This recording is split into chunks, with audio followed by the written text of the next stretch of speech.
Hey friends, what's up? Ash here. Welcome back to Gents. Hope that you guys are doing well. Today, we're going back in time. We're going to the past. Yeah, it's rewind time. And I'm going to be sharing with you guys 10 of the first fragrances that I ever bought. So the scents that I was wearing way back when I started actually getting into fragrances. And things have changed a lot since then. Fragrances are more popular than ever. There are constant new releases coming out. Flankers galore. Just way more selection nowadays than back then. This is hard.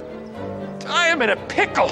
And this is kind of hard to make actually, because I'm thinking back years and it's like, well, did I buy that one first, or was it this one, or was it that one? So this is not exact, but it's pretty close. And there are a couple fragrances that I was wearing back in the day that I don't own nowadays, and I'll bring those up too.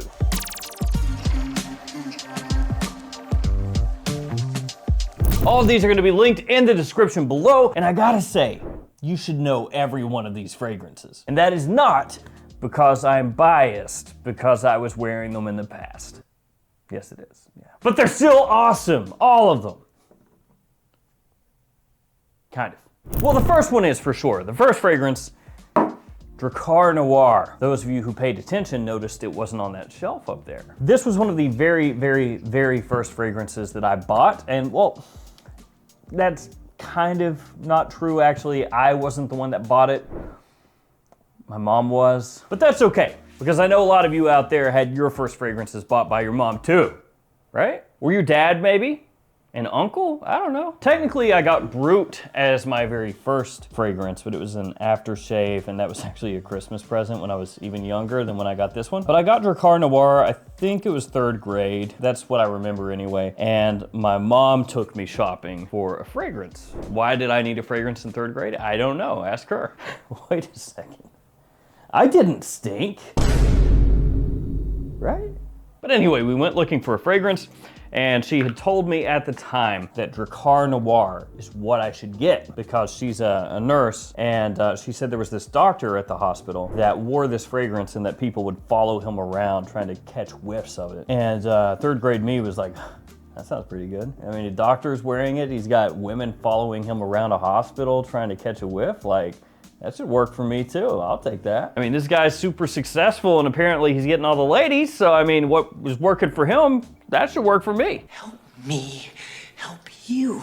And so Drakkar Noir became like my signature scent, if you want to call it that. I had no clue what a signature scent was or anything, but yeah, in elementary school. And thinking back on it, it's kind of weird, isn't it? I can only imagine some teachers back then caught a whiff of me wearing Drakkar Noir and they were like, what are you doing? You smell pretty good though, kid. I still love the way Drakkar Noir smells. I think the stuff is fantastic. It's timeless to me. It's mad cheap. And for the price point, I think it's a good bang for your buck. It's got that aromatic fougere vibe to it. Some people would say, you know, barbershop-y to an extent. It smells great. I still love Drakkar Noir. Legitimately, like unironically, I still love the way that smells. We got some vintage bottles as well, because it has been around for a minute, so depending on, you know, when your bottle is from, could be a little bit different in terms of how it smells, but even like modern Drakkar Noir, fantastic. The next one is Tommy by Tommy Hilfiger. Now this stuff was about everywhere. It was crazy popular. It seems like every single person had it, and it wasn't really something to wear when you were wanting to try to smell unique or anything,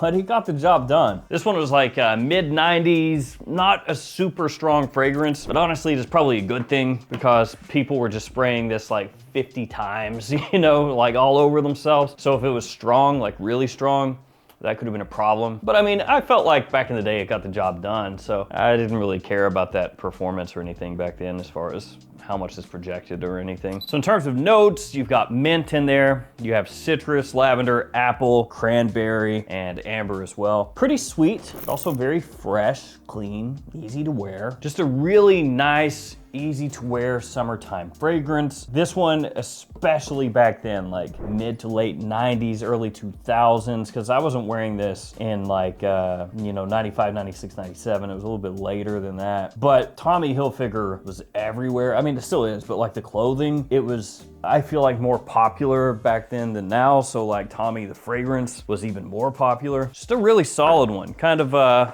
overlooked nowadays, but as far as cheap, fresh sweet fragrances for spring and summer from this time frame, this time era, still good. Then I've got this one, Lucky number 6. This is Liz Claiborne. And I still remember the first bottle of this that I bought. It was at Hot Topic, actually. And this fragrance is cheap.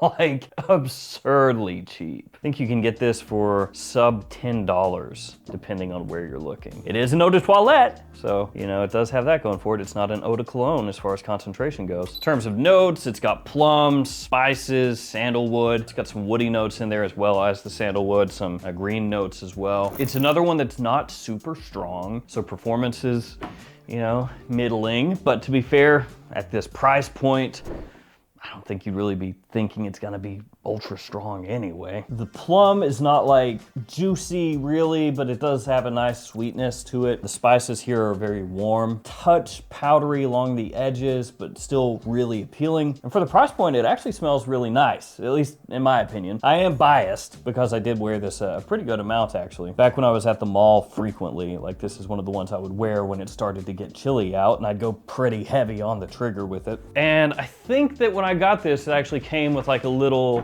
gift set. It was one of those ones that they basically have set up as like an impulse purchase where you go up to the counter or the register, the cashier, and they've got them sitting right there, and it's like, oh, you know, we're doing this. It's pretty cheap. They got like the big price tag on there. And so I scooped it up and really liked it. And I would use this as, yeah, like a cool weather fragrance because a lot of the ones that I had were fresher. And so that one was like change of pace. All right, the next one I want to talk about, it's not a particular fragrance, but it is a brand.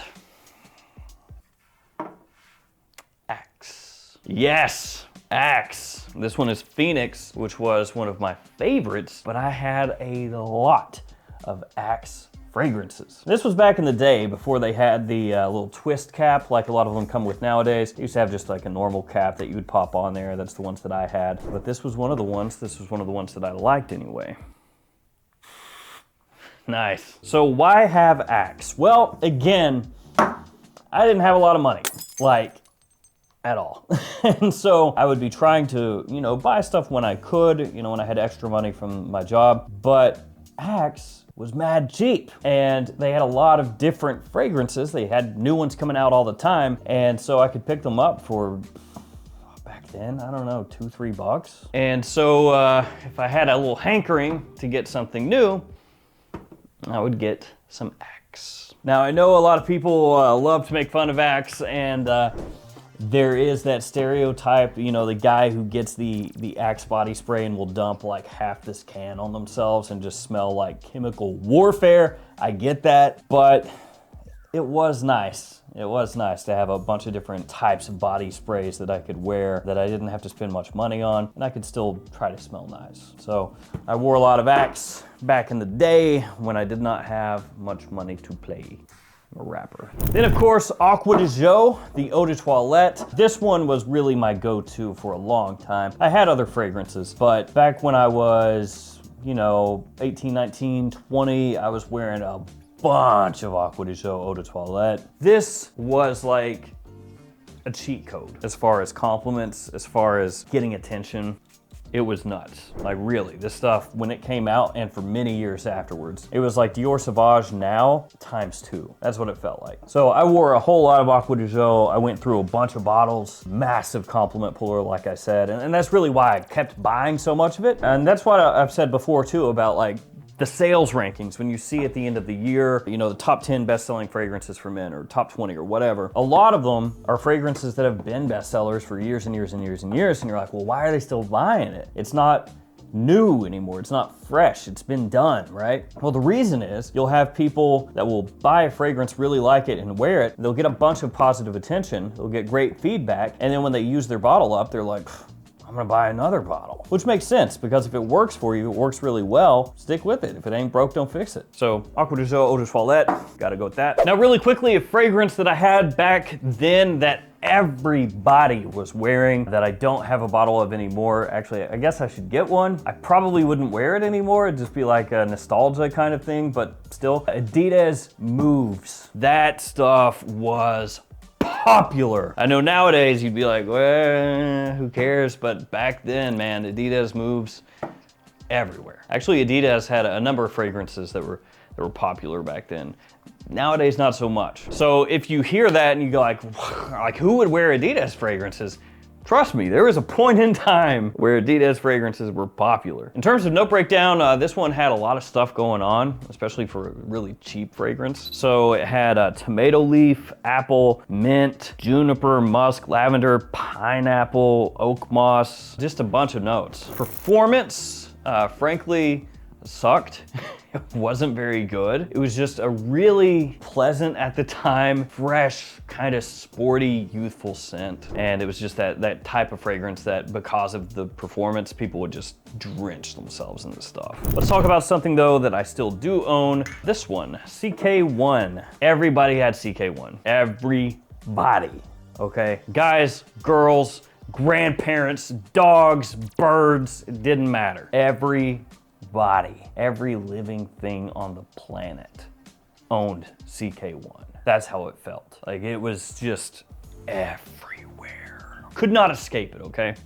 This is like the OG massively successful unisex fragrance in the sense that it was marketed to about everybody. Just really fresh, extremely clean, easy to wear, inoffensive, soapy, clean CK1. This was the scent. And it was also another massive compliment puller, which is why back then I had to get it. Calvin Klein, Tommy Hilfiger, like at one point in time, those brands were, I'm not saying that they're not successful now, but it just hit different. Then I've got Curve, Liz Claiborne Curve, another crazy, crazy cheap fragrance. Curve is another one of those ones that everybody and their mother owned. And this one was 15 bucks back in the day, probably still 15 bucks now. Oh, one other one, Candies. Candies was really, really popular. I've got a bottle of that too. Maybe I should have put it in here because I did get Candies back in the day, but I had Curve, I think before Candies. But Candies was really popular too, and they actually like resurrected the Candies name and came out with a new Candies for men, which is really cheap. It sucks. So if you see like Candies for sale at a discounter or something, the new one, it's not good. It is not the same as the old Candies. Don't even mess with it. Anyway, back to Curve. Another one that had a bunch of notes, which with fragrances that came out back in like, 80s, 90s, you typically did have way more notes in the note breakdown. So like this one, for example, it's got pineapple, cactus, bergamot, lemon, juniper, lavender, sage, ginger, musk, woods, just a bunch going on. And you would see that note breakdown and be like, dang, that's gonna be a complex fragrance, right?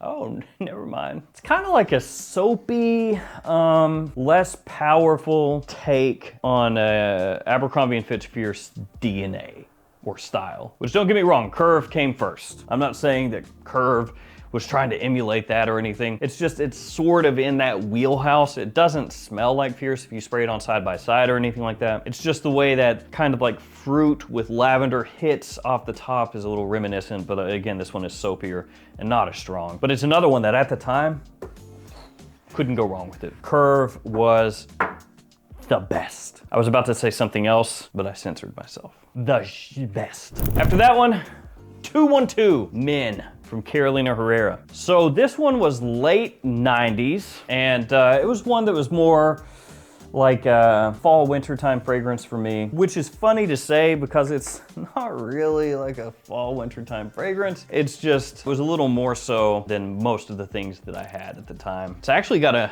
nice freshness to it. Has a little citrus in there, some spicy notes, so there's some underlying warmth. Good sweetness here also, especially compared to a lot of things that were out at the time. It's got a little bit of a touch of like smoky woodiness as it dries down. Another one that's a big compliment puller, and at the time that this dropped, it was really something new. So got that one, scooped it up, wore that one a good amount. Also had this, Lacoste Homme. I feel like a lot of people had this one. Nowadays, it's kind of forgotten a little bit, at least when you compare it to Tommy or Curve, CK1, Aqua de Jo, Drakkar Noir. Like, people know about those ones a little bit more. Lacoste Homme is like, it's kind of fallen by the wayside a little bit. I mean, I could be wrong, it's just that's kind of how it feels to me. So this is another one that I would sometimes wear fall, winter. Actually, I kind of just wore it whenever. Had plum, vanilla, cinnamon in there, some additional fruity notes off the top. Another one where the performance is okay. You know, it's not amazing, but a lot of scents that were coming out kind of in this general time frame were not monstrous. They were okay, they were fine. You could spray more if you wanted to get better longevity, or just spray it normally and it'd be all right. Good amount of fruity sweetness from this one. Warms up a little bit too as it dries down. A little touch syrupy almost with the fruits in there. There's another one that people loved. Like at the time, Lacoste Pour Homme crushed. Another really safe one, easy to wear just about anywhere,